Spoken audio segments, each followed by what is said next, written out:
Personne. Personne ne gagne à opposer les Ivoiriens entre eux ou à instrumentaliser l'ethnie. Nous devons éviter d'aborder nos problèmes sous l'angle des ethnies et dans la violence. Ce qui est en cause, ce n'est pas l'existence des ethnies. Ils font partie intégrante de notre histoire, comme je l'ai dit. Mais c'est plutôt le tribalisme. C'est ça le problème. C'est le tribalisme. C'est contre le tribalisme que je m'érige. Je ne connais ni le tribalisme, ni le racisme. Je n'ai jamais connu cela. Et je ne l'ai jamais pratiqué. Et je ne le pratiquerai jamais. Mon obsession, c'est l'unité nationale. Nous devons réapprendre à vivre ensemble, en veillant à ce que tous les enfants de cette nation, quelle que soit leur histoire personnelle, comme je l'ai dit, leur naissance, leur origine, leur croyance, que tous les enfants soient considérés comme des fils et des filles de la République. Ils doivent être reconnus comme tels dans le droit, dans les faits, dans les devoirs. Dans le souci de consolider l'unité nationale, je prends l'engagement de former dès ma prise de fonction un gouvernement de large rassemblement, un gouvernement d'union nationale composé de cadres des partis du RHDP, mais aussi de ceux du FPI, du PIT, d'autres formations politiques et de la société civile. Et c'est parce que, vous savez, l'union nationale passe par le respect des valeurs républicaines. Au premier rang de ces valeurs figure la laïcité. Je la protégerai. Nous devons tous y veiller parce que la laïcité garantit la liberté de conscience.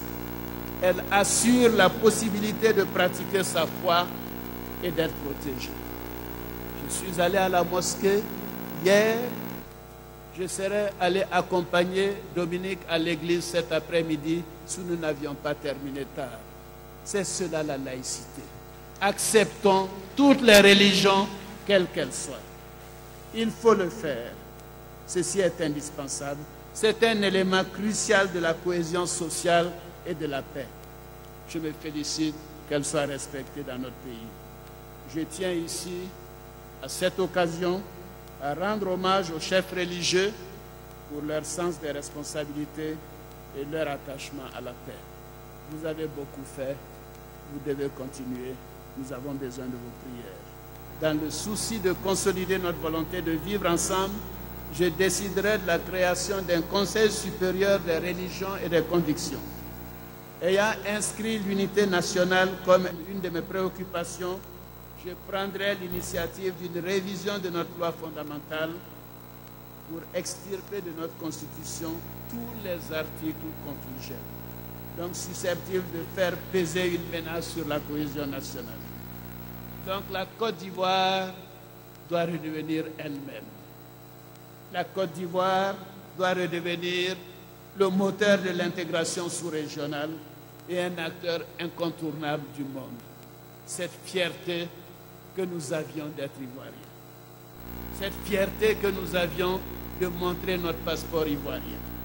La politique intérieure et la politique extérieure sont intimement liées. Ces dernières années, la Côte d'Ivoire a souffert de l'image qu'elle a projetée dans le monde. Elle a été perçue comme une nation xénophobe, sans ambition extérieure, recroquevillée sur elle-même. Je ne voudrais pas faire de l'autoflagellation. Mais nous avons eu mal ces dernières années. Parce que nous ne le sommes pas. Nous ne sommes pas xénophobes. La Côte d'Ivoire est une terre d'hospitalité. Et l'hospitalité a toujours régné dans ce pays.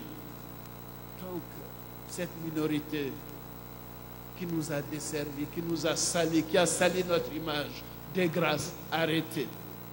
Arrêtez de vous attaquer à ma patrie. La Côte d'Ivoire a besoin de l'Afrique et du monde, tout comme l'Afrique et le monde ont besoin d'elle. Je suis persuadé, du fond de moi-même, que la Côte d'Ivoire reprendra toute sa place dans le concert des nations. C'est dans notre intérêt. Nous établirons de nouvelles relations avec tous les pays sur la base de la confiance et de la compréhension mutuelle. Je m'engage donc à redonner à notre diplomatie toute sa place. Une diplomatie au service de nos intérêts, mais aussi, comme le disait le président Félix Houphouët-Boigny, au service de la paix et du dialogue. La paix et le dialogue. Donc, mes chers compatriotes, dans quelques semaines, la Côte d'Ivoire a rendez-vous avec son destin. À l'occasion des prochaines consultations électorales, se joue notre avenir. Nous serions mal inspirés de laisser les événements décider de notre destin.